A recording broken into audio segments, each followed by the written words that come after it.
hush before the world's first scream came long before humanity named the void darkness. Ancient scrolls speak of an age when the air hung thick with possibility, where every shadow held its breath because it had not yet learned the art of terror. It was in this primordial stillness, between the echo of creation's command, "Let there be light," and the trembling that followed, that the earliest embers of dread were conceived. No beasts roamed, no winds howled. Yet something hidden rippled beneath the newborn firmament, watching the thin veil of starlight scatter like frightened fish across a black sea. That ripple would awaken, and the cosmos would never again know silence.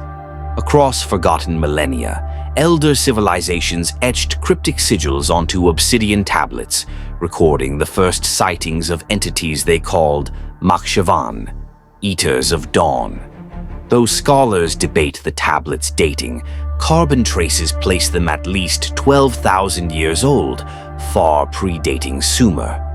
Caravans crossing what is now the empty quarter whispered of serpentine silhouettes threading between their campfires just beyond the reach of torchlight. Such sightings coincided with livestock found exsanguinated, their bodies arranged in spirals that mirrored constellations overhead. Even then, humanity sensed a choreography more malevolent than mere predation. Something staged these tableaux as messages to the waking world, prologues to a drama we had not auditioned for. Who orchestrated this ballet of fear? Manuscript X's research team sifts through competing legends, yet one name surfaces darker and older than the rest. Azal Ruin, the fallen archivist. Angelic in origin, Azal Ruin is said to have kept celestial ledgers, cataloging every star's appointed hour. When pride fermented in his marrow, he inked a proclamation that he alone would determine the lifespan of light. Cast out, he did not plummet alone. Myriad lesser luminaries shattered behind him like fiery hail. Where they landed, night thickened, and the first cults of darkness sprouted like mushrooms feeding on rot.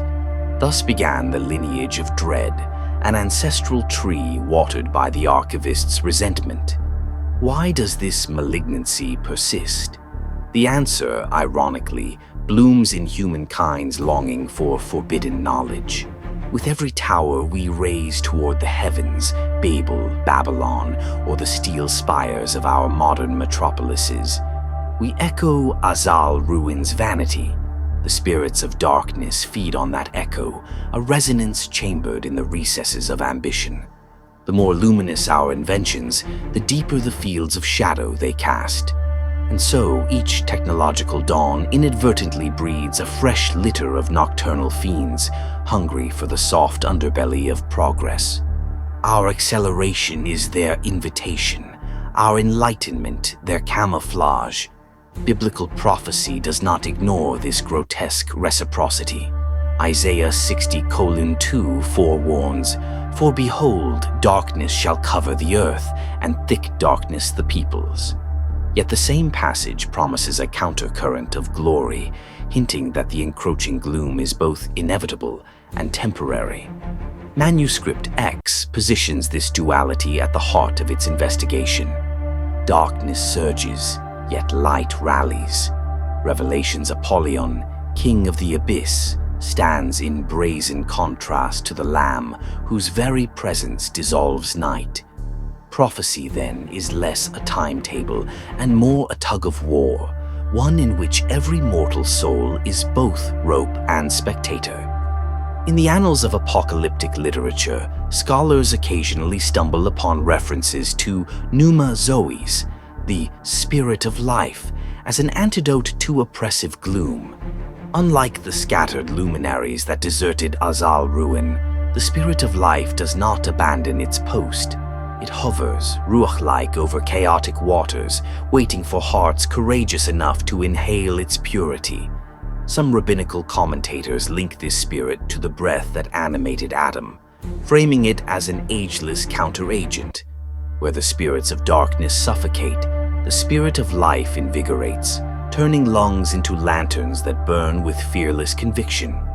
Signs of the spirits of darkness mutate across epochs, yet share a grisly motif: inversion. Blood that should course within flesh is spilt outside. Songs meant for praise are sung in minor keys that spiral downward. Sacred geometries twist into impossible angles that mock the golden ratio. During the Black Death, for instance, villagers reported shadow figures tracing circles around mass graves, their footprints leaving no indentation yet bleaching the soil of chlorophyll. Modern parallels appear in digital data corruption, images that glitch into contorted sigils at 3:33 a.m., a time Manuscript X watchers have come to dread. Trials of the Devil, conversely, bear their own symbols, brutal yet instructive. Where darkness employs subtraction, the Devil's trials wield amplification. Temptations arrive not as famished beggars, but as banquets dripping with surplus. Unchecked power, unearned intimacy, knowledge without accountability. The pattern mirrors Christ's wilderness ordeal, where stones were offered the veneer of bread and obedience the illusion of irrelevance. Recognizing these trials becomes an exercise in discerning counterfeits that feel larger than life precisely because they are hollow to the core. History confirms episodes where societies flirted fatally with these opposing signatures. The witch hunts of early modern Europe, though hysterical and unjust, may have been seeded by genuine encounters with nocturnal entities. Records from Trier, Germany, describe hooded figures exchanging bowls of blackened flame, fire that emitted no heat yet peeled paint from chapel doors. In 1692, Salem's eerie animal mutilations predated the infamous trials, suggesting a provocation by lurking powers rather than mere human paranoia. Darkness often sows chaos, then reclines to watch mortals devour themselves in fear. Fast forward to the jazz-haunted streets of 1920s New Orleans, where the Crossroads Brotherhood infused their blue notes with whispers learned at midnight seances. Witness testimonies archived by Manuscript X recount trumpeters whose instruments bled viscous ink after gigs, staining cobblestones with moving Rorschach patterns that spelled occult names. Listeners swore the music bent street lamps toward the ground, as though the city itself bowed to invisible conductors. The Brotherhood dissolved mysteriously in 1929. The same year, Wall Street plummeted, as if economic nadirs echoed spiritual ones. Why, then, does any of this matter to the modern viewer scrolling on illuminated screens?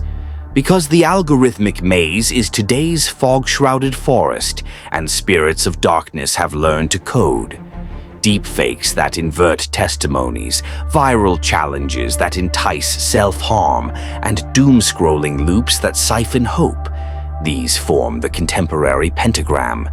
Yet alarms are not sounded in cathedrals, but in comment sections, where cries of "I feel empty" populate threads like candle stubs worn to nubs.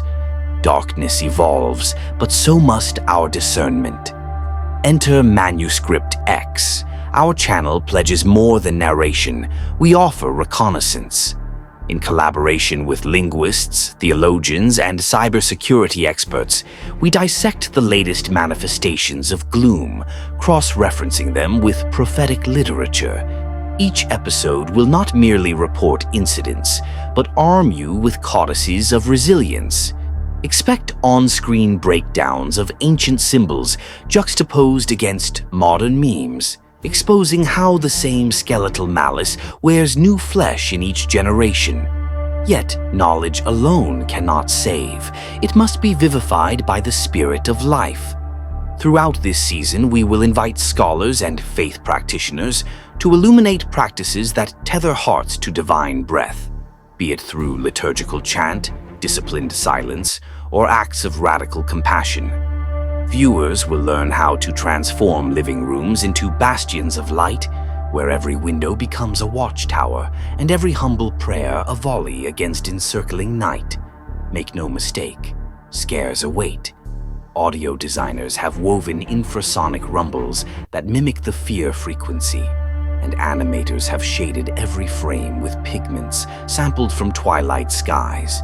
You will jump, you may weep, but terror, when bracketed by truth, becomes a crucible rather than a coffin. Our scares aim to awaken, not annihilate, to drill pathways in your psyche where courage can flow. Before we close, a portent. In cities where 3 rivers meet, watchers report nocturnal rain that falls upward, coalescing into obsidian clouds that blot stars in triangular patterns.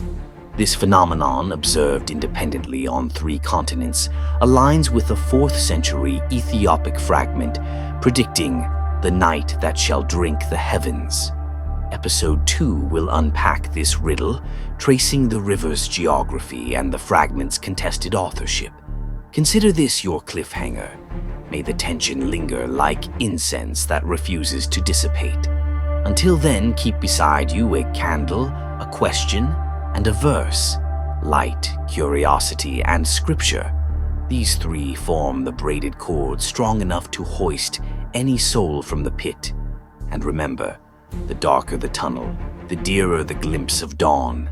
Stay vigilant, stay luminous, and join us next time as we dive deeper into the caverns where night keeps its oldest secrets.